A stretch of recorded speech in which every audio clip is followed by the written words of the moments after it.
We are back with the final match of the day, and it is going to be Staz versus tom60229, and it's going to be mage versus hunter, and this is also the matchup we finished yesterday with as well. So let's check out the decks and see how they shape up, and if anything has dramatically changed between it wasn't these two players playing, obviously, yes, but it was the same matchup. So Staz on the beast hunter, and already just looking at those cards, a rat trap main list, Revenge of the Wild main list. Derek, explain what is going on to me. This is definitely a little bit different to what we've seen, but I would say it's nothing that out of the ordinary. One scale hide as opposed to two is something that players have been messing around with. One hatchet, one rat trap. I mean, these are all perfectly fine. The inclusions are what's a little bit more interesting to me. With the Revenge of the Wild, I mean, it's just been slotted in and out, in and out. People can't seem to make up their mind with this card. But I would imagine that against the mage in particular, it could actually just be very, very powerful. Yeah. The mage goes wide on the board, you go for Unleash the Hounds, Timberwolf, you trade it in, and then you can just push for a complete board clear, or lethal, with the Revenge of the Wild.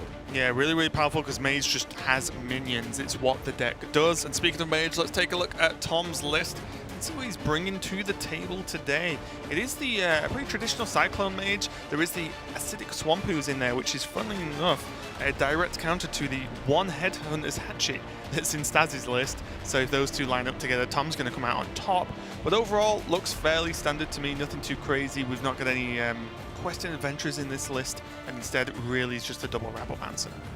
Yeah, definitely the big standout there. It's kind of interesting. I haven't actually seen it outside of Tom's and Chonsu's lineup recently, because Rabble-Mancer has just been all but phased out of Mage in favor of the, I would argue, significantly more powerful cards of Frostbolt, Snip Snap, which is also omitted, or Luna's Pocket Galaxy, recently brought down to 5 mana. I think that is generally considered a much more powerful card than Rabble-Mancer.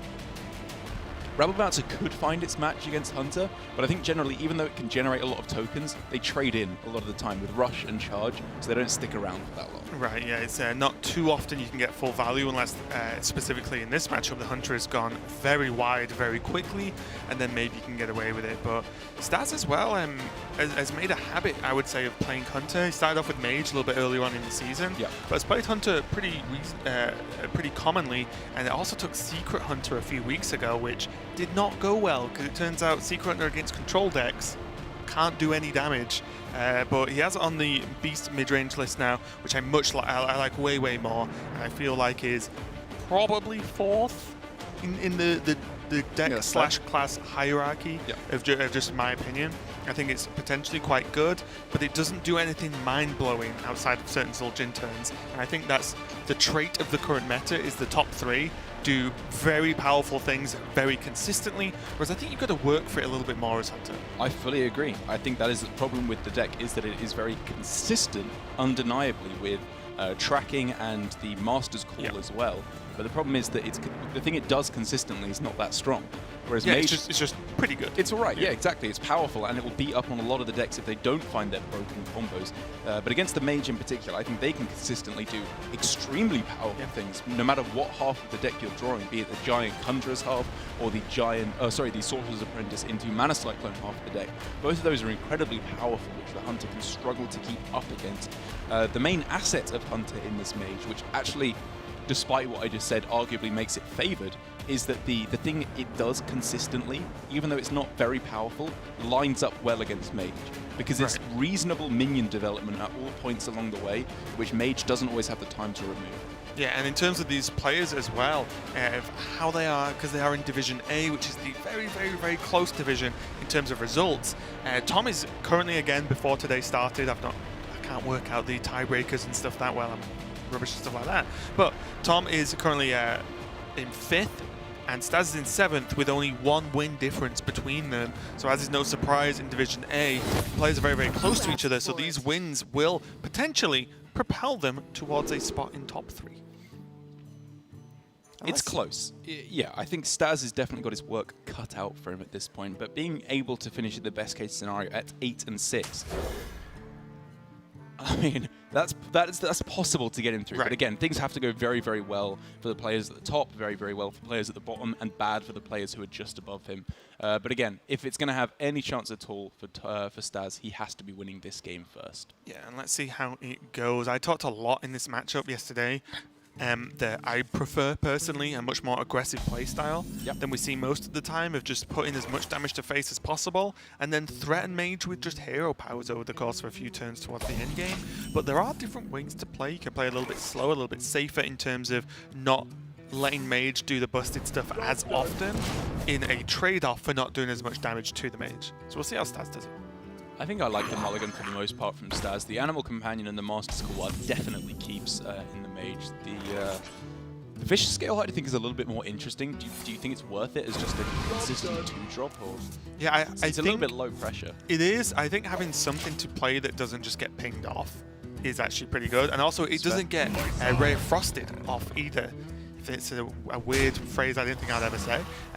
But yeah, it's survivable, so it's going to punch damage, even if it's 1 damage a turn without this Leark. Like I said, early game damage, getting the mage under health pressure is something I think is very important in this matchup. And already you can start to see, even with this Ray of Frost pickup, which is huge, and at Luna, Staz is still fine. He can just mark shot and move on with his life and push 4 more damage. Right, he can continue to do his reasonably powerful things. Yeah, and just turn keep after plugging turn, away. which is good. And funnily enough, now with this hyena pickup, I do wonder if there's ever a hyena coin deadly shot. It's extreme, but it also makes Tom have to do extreme things. It's probably a bit much because you have coin unleash the beast the turn after if you do just mark shot now.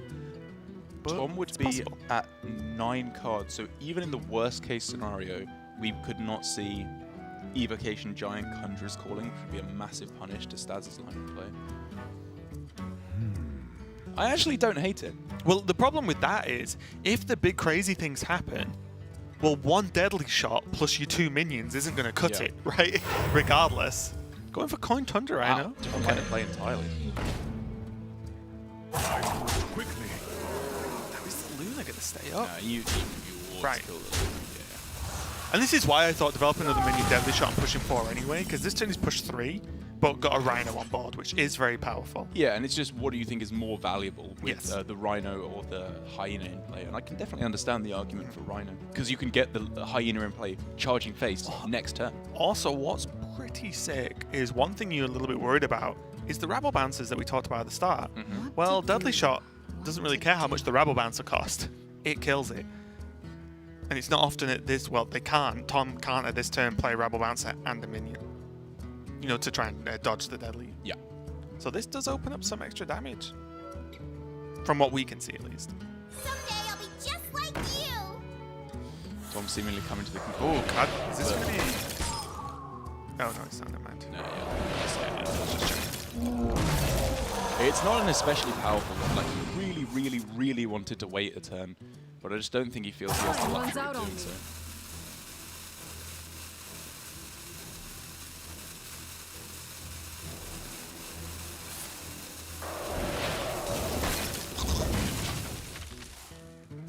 Doesn't want a potential Dire Frenzy on that Scale Hide, or helping it just chip away in general.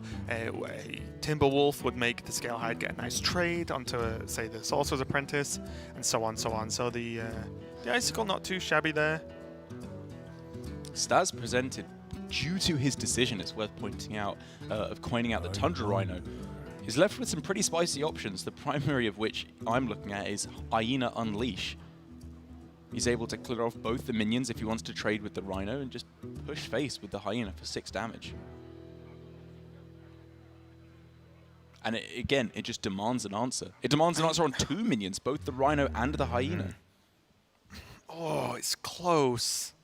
What else are you looking for? Master's Call's a good card. Just do it next turn. It's fundamental Hearthstone, right? You play your cards, then you draw. Obviously, it doesn't perfectly correlate with Master School because it makes your cards more powerful. Right. See, this is my sticking point now, where this Rhino goes. He trades it off, which is fine. I just wonder Plays whether around getting the with draw in Banana, there. Yeah. And Khadgar Conjurers and stuff like that.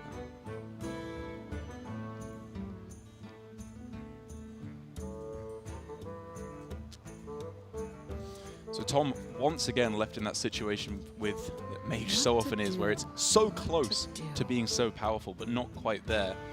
And therefore, I imagine he's going to be left in the situation where he has to go Arcane Intellect, see what you get, and then probably Frost Nova. Frost Nova, it's scary, isn't it? Doesn't feel great, but basically my thinking is he has to set up for draw Giant and then go Evocation, Giant, Khadgar, Conjurer's Calling. Or maybe even he has to Nova, let Staz play more stuff, and just go Rabble Bouncer Conjurers. Maybe even with Possibly. a Khadgar if it goes wide, just to get as much stuff on the board as possible. I wonder if he's looking at Conjurer's Calling the Hyena here instead. I think. Wow. I think A part of me thinks you Conjurers Call the Rhino. Oh, 2/5. No. Oh, that's funny. That is funny. Nova?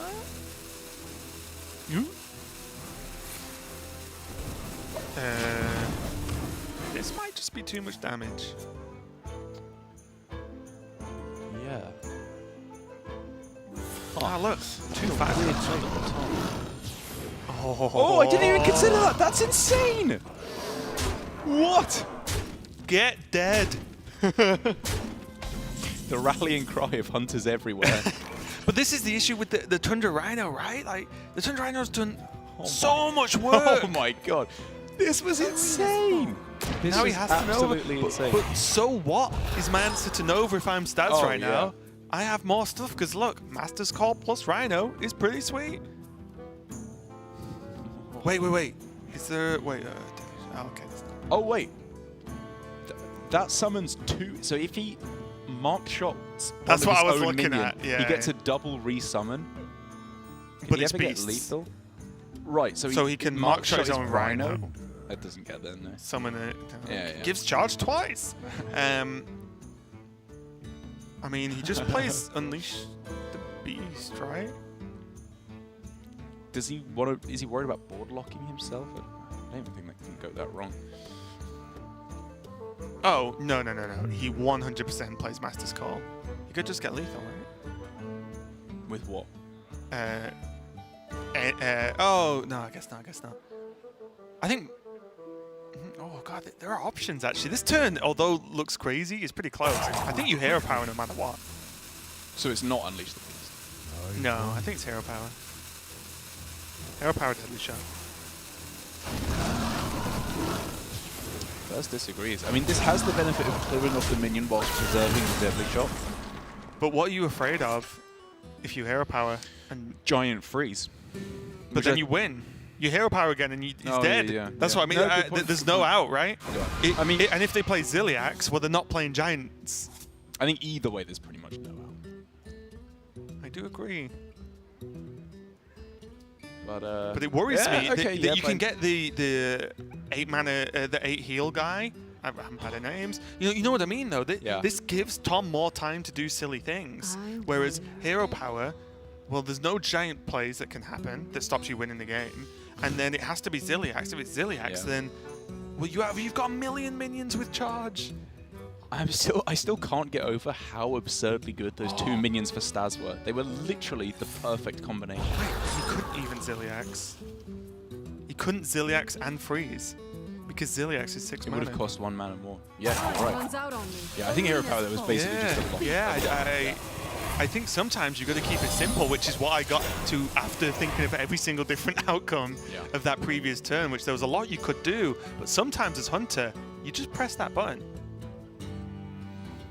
Okay, please Hero Power this turn. Be serious. Like. No, I mean, he gave Tom an extra turn, right, by not Hero Powering.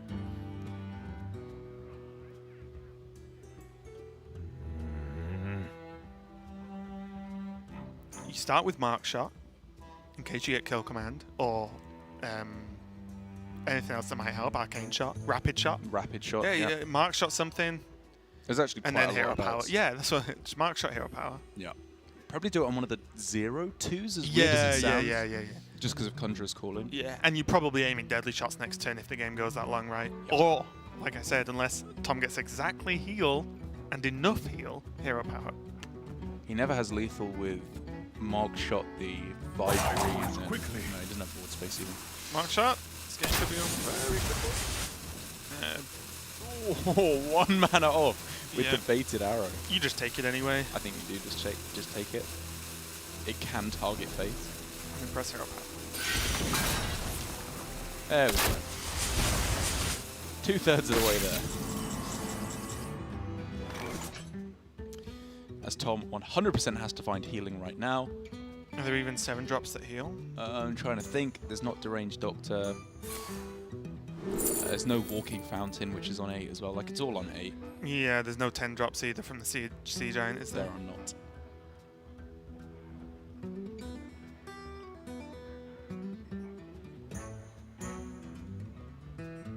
I mean, he has to trade and pray for that. Maybe he's forgetting something. Oh, the exact 2 we saw the other game. That's very strange. You win. Suspicious. It's like the same. Yeah, so Staz takes the game number 1 there, and we talked a lot, and I went through every possibility through my mind about that weird hunter turn. Yeah. But still, I think it was very low risk of anything Staz did that turn was probably going to end the game in his favor in a few turns anyway. But I do think the hero power was just a straightforward option. I mean, it was a slight optimization there from Staz. I think by far the more interesting situation, or the more interesting decision there was from Tom on the other side. Right. When presented with a reasonably sized hyena, it was only like 6 attack, I think, right? It was probably too much damage to be chunking turn after turn, but it wasn't game losing on the spot. Instead of trying to draw and set up for what looked like a reasonably powerful Mountain Giant evocation, Khadgar Conjurer's Calling, like all that kind of nonsense, he went for the Conjurer's Calling. Granted, it couldn't have gone much worse for him. Khadgar with Unleash the Beast. And the Rhino on board. Yeah, I mean, and the Mana Wraith as well, when there were literally no minions in his opponent's hand. Like, it couldn't really have gone any worse than that. But having said that, I think it was an interesting point.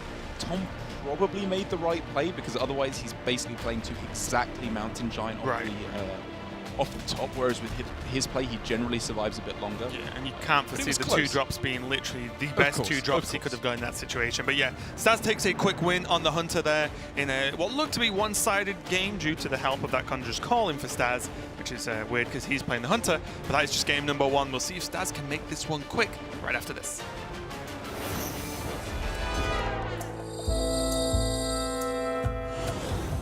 Welcome to Dalaran. I'm Peter Whalen, one of the designers on the Hearthstone team, and I'm excited to walk you through the most magical city in Azeroth. Dalaran is home to the mightiest mages the world has ever seen, including the very aspect of magic himself, the Dragon Kalikos. This is the perfect setting for the League of Evil to strike, a floating city filled with magical artifacts.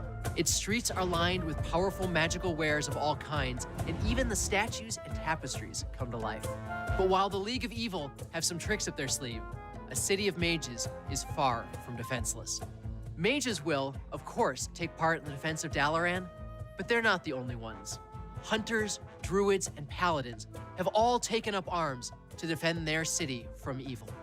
Take, for example, the leader of the Dalaran City Guard, Commander Risa.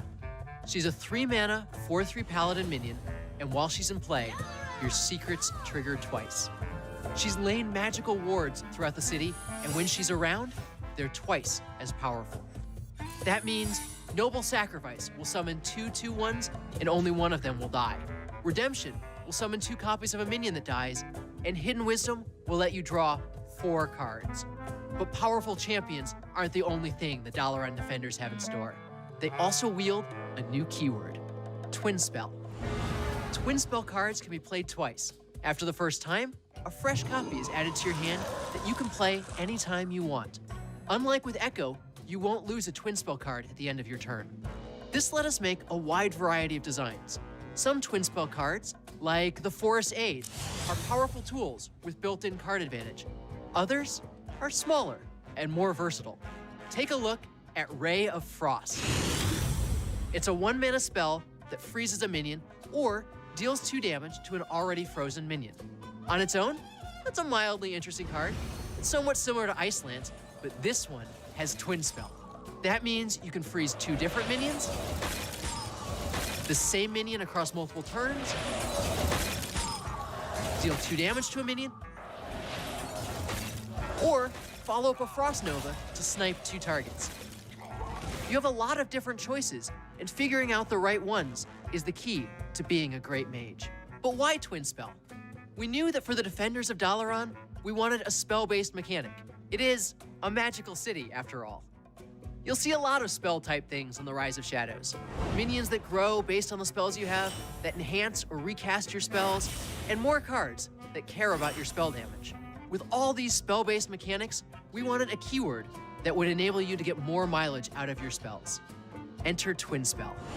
This keyword lets you keep a copy of the spell in hand even after you use it, gives bonus triggers for things like Gadgetzan Auctioneer, and makes you feel like you're casting even more spells than normal. It's also just a lot of fun to play. While Rafam and his league have powerful schemes and devious lackeys, the defenders of Dalaran are far from defenseless. In fact, we've saved the best for last.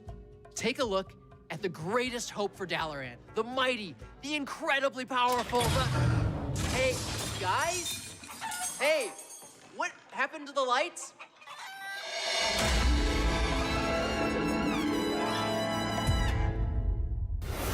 We've got Staz versus tom60229, Hunter versus Mage. And so far, Staz has taken the first game 1-0 so far, and it was pretty convincing, I would say. There was weird outcomes with that Conjurers, but even without that, Tom was under a ton of pressure and would have had to still do pretty miraculous things to get out of that game. Yeah, I think Staz showed some very good understanding of the matchup, which is that putting on pressure is good, obviously, early on, but putting down these must-remove minions that Hunter has a lot of in the form of, for example, Leo, Huffer, lest they be hit with Dire Frenzy, and more importantly, Scavenging Hyena and Tundra Rhino that Mage really struggles to deal with. I think that was not an obvious play when there was a very easy marked shot available, and it showed very good understanding of the matchup.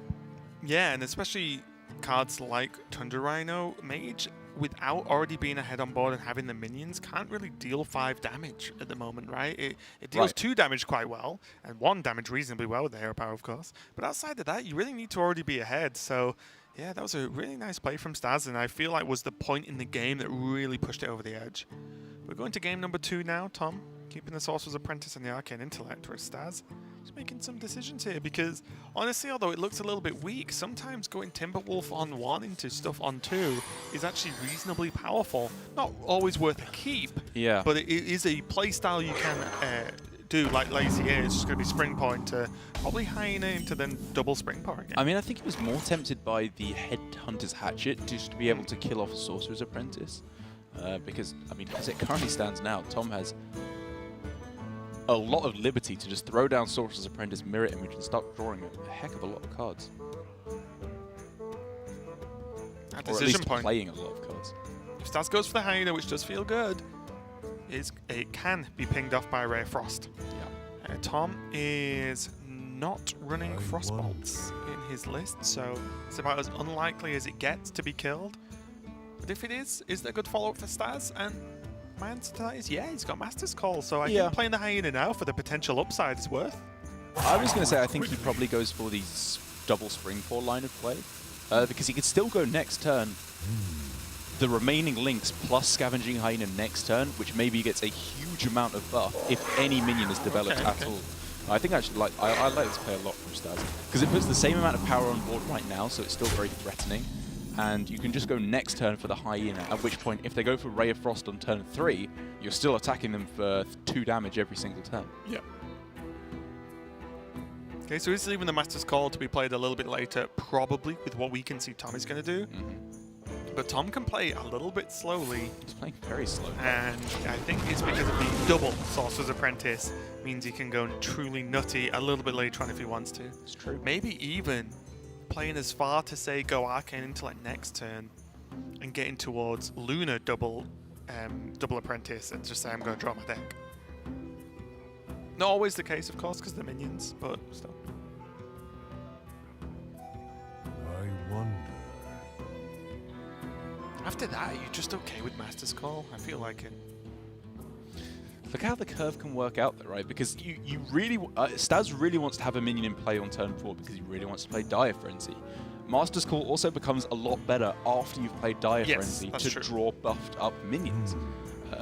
It's not perfect because I think on turn 5, even if he had buffed up minions in the deck, he wouldn't necessarily go Master's Call minion.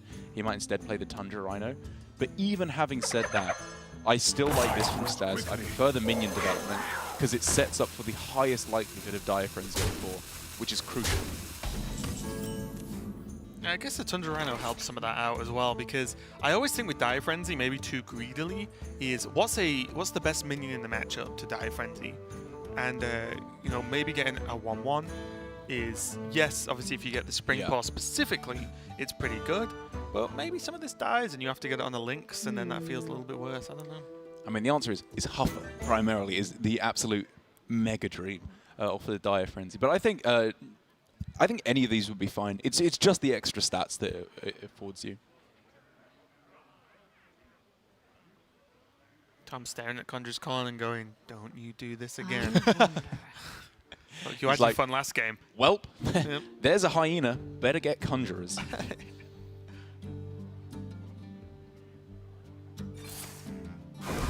And he's still setting up for a more powerful turn. Ooh. This is so reserved. Giant.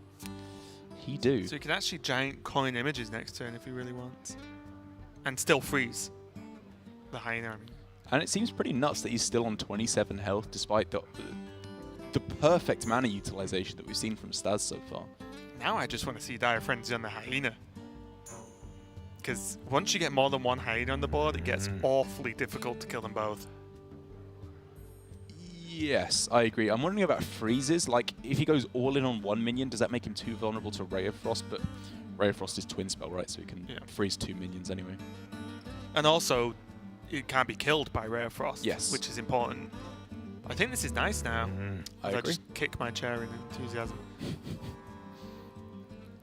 Because it's still cheap enough to be good with Rhino, right? It's not like you do it on a high main where you've gone, okay, this is just going to be one derpy big minion every turn, which has been done in the past. But this is still cheap enough and pushing a lot of damage. And I think just overall, this is just more powerful and more threatening. It's very powerful, it's very threatening, and it will prompt Tom to do something this turn. He cannot make another turn of basically playing no tempo at all. Conjurers. But the big thing here is, if this hyena is not killable that easily now as a 5/5, and nor will the future ones be, right? And now, if you think worst case freeze, well, okay, Master's Call probably into a hyena next turn.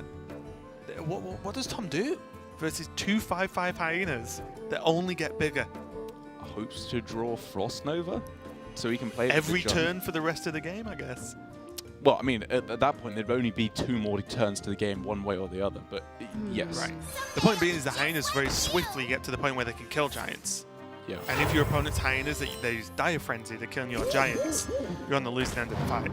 So Tom's #1 priority here, I think, was to try and get himself into a situation... Oh, okay, clearly not. I was going to say his #1 priority would be to try and get himself into a situation where he can play giant Conjurers next turn.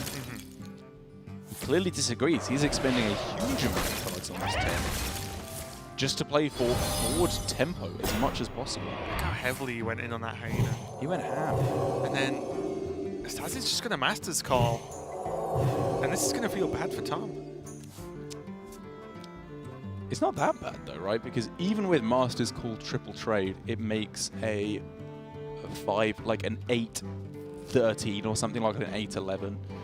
I don't even necessarily mean to get the hyena either. There's still Timberwolf. Oh, There's still some other stuff that can make these trades a little bit better. I wonder. I think I like this from Tom though. Like, even though it didn't have the follow-up at the end of Mana Cyclone, which was obviously the dream to refill his hand at the end, what he did for 4 mana was just very powerful. It was a lot. It was crazily powerful. But Tom is all in on this now. Yes. Because that giant is not getting played this game. Not for a while. I mean, Luna could pop off. I'm going to commit to not getting played. Okay. I like your conviction. Me too. I think you are more likely than not correct.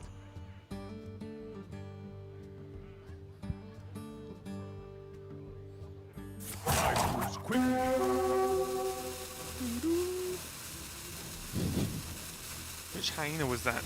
Hover that hyena. Okay, it was a buff one. That was a buff hyena. Tom's going to Conjurer's Call that hyena, isn't he? Snap. You're never going to see a quicker play in your life. I mean, we joke, but you probably will. No, I'm being serious. Yeah. I'm saying he is going to Conjurer's Call that hyena, and it's going to be funny. It can't be worse. How does he follow up? Like, he could start with... He could start with push face with the banana buffoon, Sorcerer's Apprentice, Conjurer's Calling his own banana buffoon first, and then go for Conjurer's Calling on the hyena. I think he has to Conjurer's Calling the hyena first.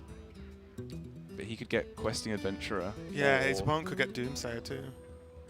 Fair. And then you're winning on board. You should not do the one play that can lose you the whole board. Fair enough. Versus getting a slightly better minion, right? Although now he can't kill the Doomsayer if it comes up anyway, so you just can't make that play anymore. Oh, okay. Oh, he could have because of the bananas. Yeah. Is this better than Conjurer's Calling? So he's just trading everything off. Time runs out on me. But now what? I don't know what his game plan is now, though. Because now we're waiting for the giant. First of all, it was to develop more than 0 attack on this board. True. But what was the alternative, right? It was give your opponent 2 random 2-drops with Conjurer's Calling. He could have dropped a Sorcerer's Apprentice as well. He could have gone for another Conjurer's Calling on his banana buffoon that was already in play. And remember... And obviously that leaves 2 drops on his opponent's side of the board. Well, he could have... yeah. Wait. He could have gone for the Conjurer's Calling on the opponent and still used the... He could have done it on the opponent first and then used the banana buffoon because he still could have a value trade with 0 mana bananas. He wouldn't have had 0 mana bananas though because he got them from playing the other banana buffoon. Oh, on sorry, that turn, yeah. right? Right. But Conjurer's Calling was 2, right? Because the apprentice. Right, so because Conjures his opponent, play banana buffoon, use the bananas on the other buffoon and the apprentice or the taunt to trade up. I was looking at a double Conjurer's Calling. Sorry, a single Conjurers would have allowed him to play the buffoon, bananas, and then the turn after, he Conjures, because you're probably going to be able to value trade with the 2 bananas. He had a 1/3, a 2/2, and a 3/2. I think that's reasonable.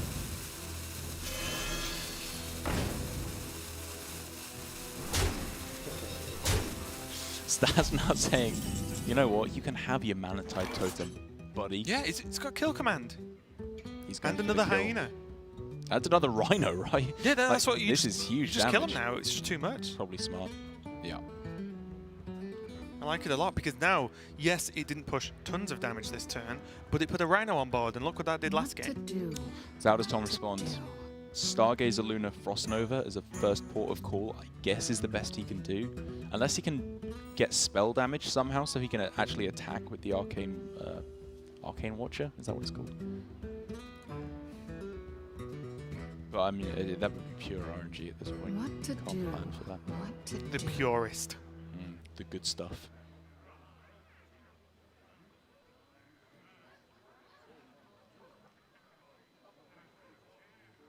Yeah, Tom does not have the mana to do the things he needs to do in this game. Yeah, this is his best option, I agree. Just draws through to something a little bit more impactful. Okay. The problem is Frostnova just feels so much worse now. It's like, okay. It's against a Rhino, right? That's just miserable. Yeah, that's... And now, how much damage is there? I'm not actually sure if that's a 5/5 or a 2/2 hyena. There's like a 2 out of 3 chance that it's buff.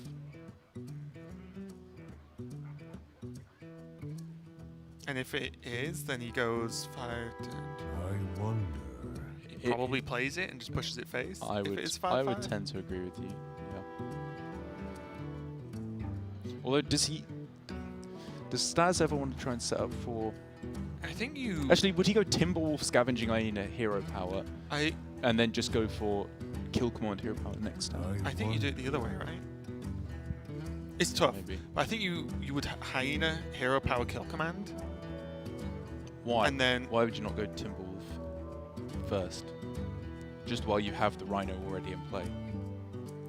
Because he wants to Hero Power every turn as well, right? Backwards quickly. I wonder. Yeah, you can Hero Power this turn. Yeah, but next turn if you want. But next turn, Timberwolf and the Rhino in hand do the 4 that's left of Tom's health. And if Counterspell comes down, maybe. But then you could just say Barrier comes down, it's the other way around. So this allows him to play Rat Trap as well, which is, I guess, a pretty valid reason. Either way, yet again, Staz can do a ton of damage, probably settle lethal, and we're nitpicking over exactly how we would kill Tom. Right. And so that means from Tom's perspective, he needs to pray that Kill Command isn't there, which it is, freeze the board, and set up a counter lethal. And I think this, you know, even over the course of the weekend so far, that we've just seen how bad mages recovering from a bad early game. Right, Because it just can't in doesn't terms of have the health gain. Yeah. Yeah, it's Ziliax is your only option. Someday I'll be just like you. And again, one of Tom's slight issues is you've got to look our rabble bouncers just worse than part-time scavengers. It's a very loose statement, but people are taking in part-time scavengers in all sorts of matchups. I mean, I don't like rabble bouncers. I will say. I think they are a weak inclusion at the moment in Mage. And I just think at least if the rabble bouncer's in the deck, you want some anti-aggro, right? Yes. But do you need anti-aggro that late in the game? And even early game, it doesn't do much a lot of the time, unless your opponent's done really tough things. But I think just having a solid 4-drop to play might be a little bit better. I agree. Very results oriented in this specific game, but I feel like the hunter early damage is what really wins the game. Job done. Okay. And that's just game. I think Tom just went for Conjurer's Calling with 1 board space to reduce his attack on board by 4, and you can tell he was not happy with how that final turn went. Either way, we can see it wouldn't have mattered, but if the kill command was not there, he could have maximized his chances by playing that a little bit better. And, you know, don't get us wrong again. In both these games, it's looked very one-sided as Staz takes the victory 2-0 over Tom. It looks very one-sided.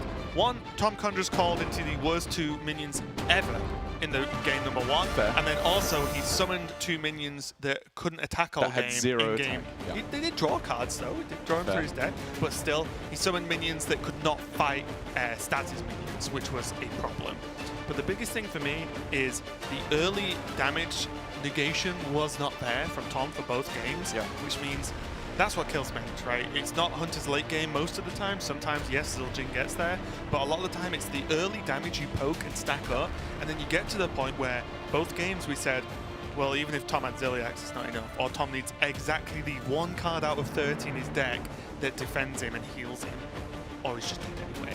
And that happens so often in that matchup. And I think Staz showed fantastic understanding of the importance of that.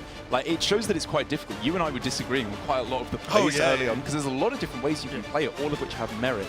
But I think his prioritizing of the 1-drops early on, following up with the hyena, meant that in the way it went, it was good, but it could have been even better, because as soon as Tom develops a minion, he trades in the Spring Paws, gets a huge Lynx, or a huge Hyena, sorry. And with this line of play, he still set up for a very strong Dire Frenzy, which was just the linchpin for him. That was just locked Tom out of the game. It really was, and the fact that it was on the Hyena as well just made it that little bit more difficult to actually kill off, and also more threatening, because not only is it just a 2-mana 5/5, which for most of the game had charge because of the rhinos, but also that would potentially grow if Tom didn't trade correctly or could remove it well enough. So it was just, to be honest, just a series of threat after threat from Staz, and Tom almost felt like he had his hands tied for some of it because of just some of the outcomes from conjuring, but that's the card. As many times as you get to conjure something insane, if you have to conjure some non-efficient minions, i.e. not giants most of the time, then there's chances it goes wrong. Like I said, a Doomsayer could have come out if you went for the conjure on the 2-drop,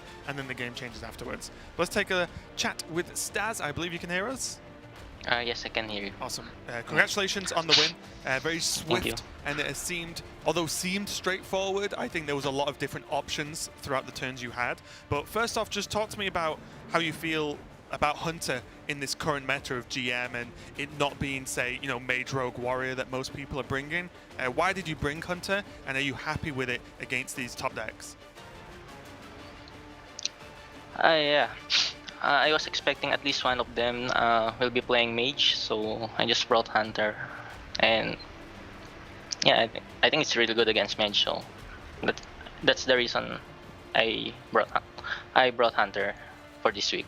Okay, and how do you feel it will do versus the rest of the field? You know, if you had Rogue Warrior, for example, do you think it's still good enough to get there, or were you just relying on the fact that you were going to face at least one Mage? I was also expecting one of them will be playing Warrior or Rogue, so I kind of take my Hunter to focus on those 3 matchups if you look at the list. So. And I think mid-range Hunter is favored against Warrior, at least with the high mains, probably 55 to 60%. And against Rogue, it's not really bad as long as you put the secrets, the snake trap, and the bear trap. I mean the rat trap. The rat trap, yeah. Yes. Yeah.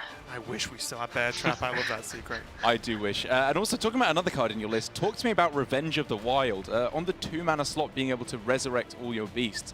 That's a card that a lot of players don't really have a lot of faith in. Do you like that card a lot in Hunter, or was it quite close? I think it's good only against the mage matchup, especially if you're putting in 2 Thunder Rhinos. You just can get so much value and unexpected lethals from it. Okay, well, it's cool. We didn't get to see it, unfortunately, in its full glory in this series. It went by too fast, but congratulations on the win, and that win against Tom helps push you further up in GM. So good job on that one, and we'll see you a little bit later. Okay, thank you. See ya, bye. Okay, so Staz takes the win, and that's the last match of the day, Derek. Match number 5. We had a bit of a slower day. Blame the Warrior Mirror for that one, but it was a pretty cool matchup. It's a pretty cool matchup. Yeah. Staz taking the win with Hunter over Mage. I do believe we can check out the results for the day and just recap you, as it's been a long one, like we said. So a lot of 2-0s knocking around, but Samuel Zhao getting the win with that Druid, very one-sided, and the Druid getting the job done very convincingly for not the first time, but it's not been consistent throughout the season. Yeah, Tyler, I mean, it seems like a lifetime ago, but Tyler just got kind of obliterated by that Druid right at the start. Samuel Zhao, I think we can agree, piloted his deck very well indeed, even if we're not convinced on the deck itself. And then slap bang in the middle, the feature match of the day, the Bomb Warrior Mirror for Rivius against Surrender. Like you said, it was a long one, but it was actually very, very interesting for me, just because of the fact that Surrender went in such a different way to counter the Warrior than most players have been going for, with his mech package that he threw in there instead of the more classic Elysiana package. It was interesting, and I expect to see more of it as we go forward. Yeah, and something to know, if any of these players do anything that looks strange, there is a reason. This is their job. You know, like they take this very, very seriously, and Surrender, out of most people, I would trust the most based on his competitive pedigree in Hearthstone. And then we had Chansu versus Flurry, which was a great series for many reasons. There were maybe not enough serious casting going on in that one, but there are some things Flurry did that is worth going back and watching, just for the lulz, if you really want to and didn't get to catch that match. So a great day overall. Let's check out the standings and see how they have been affected by today. I gave you updates, you know, on where everyone was throughout the day, but it's difficult without seeing everything. But one, look at Surrender, boosted himself up to 2nd with the win today, 7-4. And then, but look at everywhere else. It's just gotten closer. Flurry, Tom, Staz, Rivius, all on 5-6, all even, all have some more games to play, of course. So it's all up in the air. They all have a chance. I think Chonsu is the only player who's out in Division A. Yeah.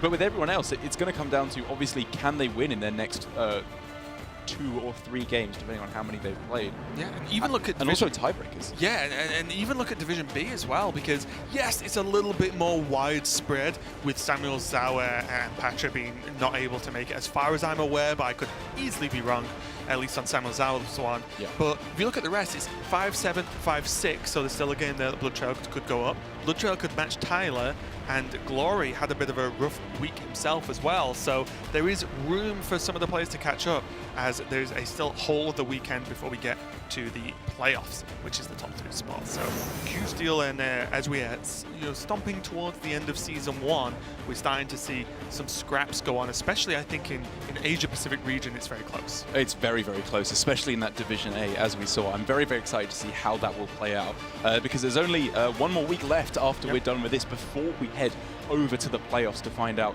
who will be in who will be advancing to the World Finals later on in this year after Season 2 as well. It's getting very, very exciting. It really is. But that is us done for the day, should I say. We had a bit of a long one, but there's plenty more Hearthstone coming up. Europe's coming up next, and then we're going to be moving on to Americas on, obviously, this channel, twitch.tv/play Hearthstone. Go and hang out with the other casters and the other players for a bit. We'll see you tomorrow. Goodbye.